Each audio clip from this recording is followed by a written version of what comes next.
समानांतर जब बाबा साहब की जयंती पे उस संस्थान ने छुट्टी देने से मना किया तो काशीराम साहब आगे बढ़े। वहीं पर डी.के. खापर्डे साहब भी थे, आप इनको भी जानिएगा, डी.के. खापर्डे साहब भी थे। इन तीनों लोगों ने वहाँ पर कमान संभाली और एक आंदोलन किया कि यदि छुट्टी नहीं होगी तो इसके जो परिणाम होंगे वो कुछ और होंगे और हम सब के सब धरने पे बैठेंगे।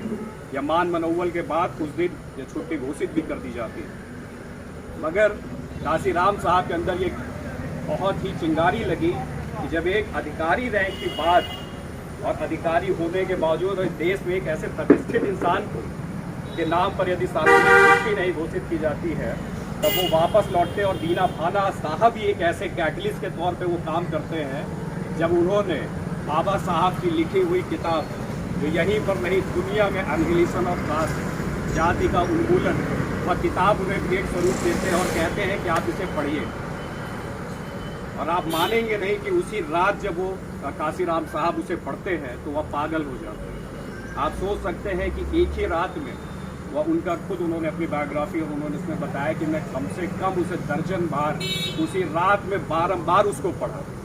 और वही वह किताब थी जिसने आज एक साधारण से काशीराम को मान्यवर काशीराम साहब बना दिया, जिसके चलते आज यही नहीं पूरे दुनिया में आप देख रहे होंगे सोशल मीडिया के जरिए तमाम सारे साथी जिसको जैसा भी स्तर मिल रहा है, जैसी भी सुविधाएं हैं अपने घरों में, अपने कार्यालयों में, अपने मोहल्ले में, जो भी लोग जागरूक हैं, जिन्हें शायद वो अपने आप को ऋणी मानते हैं कि जिनके संघर्षों के बदौलत आज हमने नौकरी पाई है, जिनके संघर्षों के बदौलत आज हम समाज में और समाज के मुख्य धारा में बीच में आकर आप नौकरी कर पा रहे हैं, अपने लोगों को साथ खड़ा कर पा रहे हैं।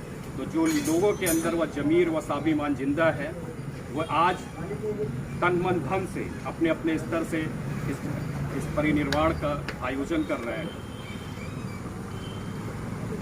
मान्यवर काशीराम साहब वो एक ऐसी शख्सियत थे जिसको आप हमेशा साधारण ही माने।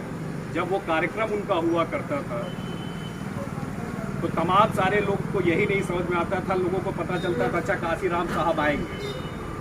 काशीराम साहब पता चला जहाँ पे टेंट लगना है वो खुद ही बनियान में आप खुरपी और फावड़ा लेके तंबू गाड़ा करते। ये शुरुआत के दौर और लोग पूछते थे काशीराम साहब कहाँ हैं। ये मैं कोई सतही और फालतू बातें नहीं कर रहा।